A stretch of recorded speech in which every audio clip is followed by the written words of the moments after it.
দর্শক, আপনারা জানেন যে ঘূর্ণিঝড়ের একটা সম্ভাবনা রয়েছে, অলরেডি চলতেছে, শুরু হয়েছে সকাল থেকে এবং রাত 12টা পর্যন্ত নাকি এটা এভাবেই থাকবে একই গতিতে এবং গতি বাড়তে পারে। আসলে সেই বিষয় নিয়ে দক্ষিণ অঞ্চলে এসেছি কিছু খবর আপনাদের কাছে পৌঁছানোর জন্য। তো আমরা আজকে এখানের এক বাসিন্দা, তার সাথে কথা বললে আমরা হয়তো জানতে পারবো। ভাই, আসসালামু আলাইকুম। ভাই, কেমন আছেন আপনি? হ্যাঁ জি, ভালো আছি। আচ্ছা, এই যে আপনি যাচ্ছেন, কোথায় রওনা দিয়েছেন? বাজারে গিয়েছিলেন, বাড়ি যেতেছেন। কেন বাড়ি যাচ্ছেন এত সকালে? আপনি তো মানে আপনি উপজেলা যেতে চেয়েছিলেন, নদী পার হইতে পারছেন না, বন্ধ করে দিয়েছে। আচ্ছা, এই যে এই সংকেতটা আসলে দিয়েছে কখন, শুরু হয়েছে কখন?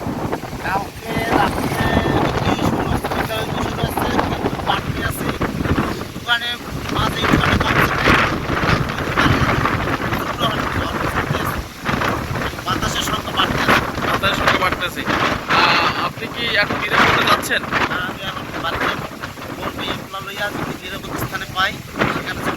আচ্ছা, এই আপনার বয়সে কতদিন মানে কতবার এই আপনি কবলে পড়েছেন? 3-4 বার। আপনি কি ক্ষতিগ্রস্ত হয়েছিলেন এর আগে? ঘর পড়ে গেছিল? একবার পড়ছিল? আচ্ছা, এইবার আপনি কি মনে করছেন যে আসলে যেভাবে নাম করে আসতেছে, আসলে এই বিষয়টা আপনি কতটুকু নিয়ে ভাবছেন?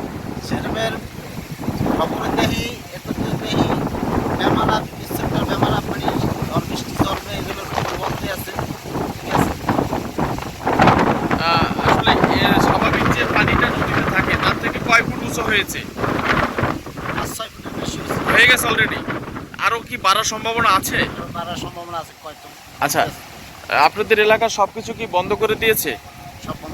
বন্ধ করে দিয়েছে। আপনি আসলে কি কাজ করেন সেটাও বন্ধ করে দিয়ে আসছেন?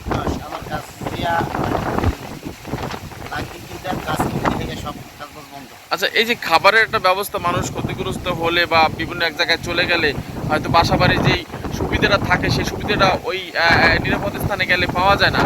সেভাবে আসলে আপনি কীভাবে সেই পণ্যগুলো সংগ্রহ করে রাখবেন বা গভর্নমেন্ট থেকে যেভাবে দিয়ে থাকে প্রতিনিধিরা, আসলে এই নিয়ে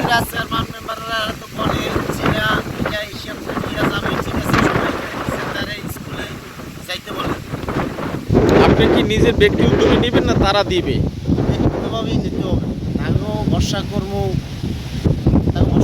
লাভ নাই। কেন তাদের উপরে ভরসা নাই কেন?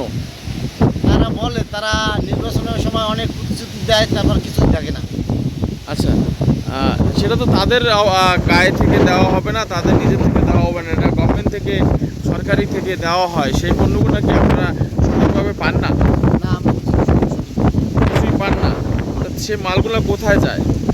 তারা নির্বাচনের বলতে পারে তারা মাল করে। হ্যাঁ, ওই যেমন মনে করেন মাল আসে যা ওই বড় বড় নেতারা খাইলে তারপর আবার গরিবের মাঝে তো বিলাইতে পারতেছে।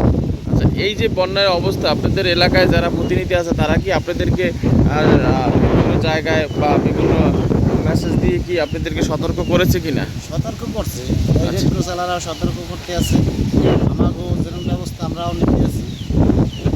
আচ্ছা, আপনি এখন কি সরাসরি বাড়ি চলে যাবেন না নিরাপদ স্থানে যাবেন? এখন বাড়ি যাবো, আবার এই আবহাওয়ার প্রতিক্রিয়া অবস্থা নেই। আচ্ছা, দর্শকের উদ্দেশ্যে কি বলবেন এই মুহূর্তে যারা দেখছে বা যারা এখনো নিরাপদ স্থানে যায়নি? আসলে আপনি একজন বন্যায় কবলিত একজন সাধারণ মানুষ, আপনি এখানেই আছেন, ক্ষতিগ্রস্ত হওয়ার সম্ভাবনা আছে, আপনি আসলে তাদের উদ্দেশ্যে কি বলবেন? এখন তাদের দৃষ্টিকোণ সবাই তো যাওয়া উচিত। আবহাওয়া যখন খারাপ বাড়তে আছে, বাতাসের সংখ্যা বেশি হচ্ছে, তো নিরাপদ স্থানে যাওয়া উচিত। আমিও যাব। আপনিও যাবেন। অনেক ধন্যবাদ। সবাইয়ের প্রতি দোয়া রইল এবং এই ভাইটির জন্য দোয়া করবেন, তিনি যেন তার পরিবার নিয়ে ভালো থাকতে পারে এবং ভালো জায়গায় যেতে পারে। এবং আমরা এই শেষ দক্ষিণ অঞ্চলে একেবারে যেখান থেকে দর্শক দেখতে পাচ্ছেন যে আসলে আমরা একটু যদি আপনাদেরকে ঘুরিয়ে দেখাই। তো সবাই ভালো থাকবেন ভাই, আপনি ভালো থাকবেন, দোয়া রাখবেন সবাই। আচ্ছা, আল্লাহ হাফেজ। দর্শক, আপনারা দেখতে পাচ্ছেন যে আসলে একেবারে ভয়াবহ অবস্থা। এখানে দেখতে পাচ্ছেন যে বাতাসের যে গতি, সেই গতিতে কিন্তু গাড়ি চালানো খুবই কষ্ট এবং তারপরেও তারা বাড়ি যাচ্ছে, নিরাপদ স্থানে যাচ্ছে এবং যার যার অবস্থানে যাওয়ার জন্য খুব জোরালোভাবে গাড়ি চালাচ্ছে এবং অনেকেই আবার দেখতে পাচ্ছেন যে গাড়ি নিয়ে দলভাবে এক এলাকা থেকে আরেক এলাকা যাচ্ছে। তো আমরা সেই বিষয়টা আপনাদের সামনে পরবর্তী তুলে ধরবো। সর্বশেষ খবর জানার জন্য আমাদের এই পেজ ফলো দিয়ে রাখবেন, এবং আমরা আপনাদেরকে জানানোর চেষ্টা করব একেবারে নদীর নিকটতম এলাকা থেকে আপনাদেরকে দেখাচ্ছি, এবং আপনারা অবশ্যই সতর্ক হবেন। এবং যারা আছেন এই অঞ্চলে বা এই অঞ্চলের আশেপাশে যারা আছেন, যারা ক্ষতিগ্রস্ত হওয়ার সম্ভাবনা আছে, তাদের উদ্দেশ্যেই বলা যে আপনারা অবশ্যই এই প্রোগ্রামটি দেখার পরে, এই ভিডিওটি দেখার পরে অবশ্যই আপনারা নিরাপদে চলে যাবেন। দর্শক, আমি কিন্তু বাতাসে দাঁড়িয়ে থাকতে পারছি না। একটু যদি আপনি লক্ষ্য করেন যে বাতাসের গতিটা কি, যে গতিটা সাধারণ মানুষ দাঁড়িয়ে থাকা খুবই কষ্টকর। এবং আপনার গাছের দিকে তাকালে অবশ্যই দেখতে পাবেন যে আসলে সেই গাছের যেই বাতাসের যেই স্পিড, গাছ একেবারে শুয়ে ফেলা অবস্থায়, এবং অনেক গাছ ভেঙেও পড়েছে। এবং আশেপাশে আপনারা যদি দেখেন একটু গাছের যেই বাতাস, এবং আমরা একটু আপনাদেরকে ঘুরিয়ে দেখাবো, অনেকেই জাহাজ থেকে নেমে আসছে, এবং পানির গতি কিন্তু বেড়েই যাচ্ছে। এবং সেই গতিটা আমরা আরও কিছুক্ষণ আমরা আপনাদেরকে দেখাবো, আমাদের সাথে থাকুন।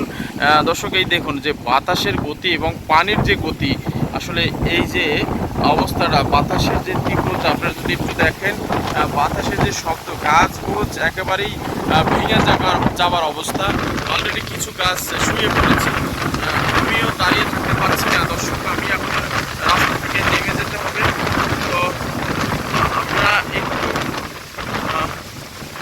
যদি এদিকে লক্ষ্য করে দেখেন যে অনেক গাছ শুয়ে পড়েছে, রাস্তা দিয়ে মানুষ হাঁটার কষ্ট, এবং অনেক জায়গা থেকে কিন্তু অনেকেই সতর্কভাবে এবং বিভিন্ন জায়গায় চলে যাচ্ছে। দর্শক, দেখুন, আপনি দেখাতে পাচ্ছি আপনাদেরকে। আমাদের সাথে থাকুন এবং এই লাইভটি শেয়ার করে দেবেন, এবং এই প্রোগ্রামটি শেয়ার করে দেবেন, সবাই দেখার সুযোগ করে দেবেন। এবং যারা নিরাপদে এখনো যাননি এই দক্ষিণ অঞ্চলে, তারা অবশ্যই এটা দেখার পর অবশ্যই চলে যাবেন। সবাই ভালো থাকবেন, এবং আমি বিদায় নিচ্ছি। আবার কিছুক্ষণ পর আবার আসবো।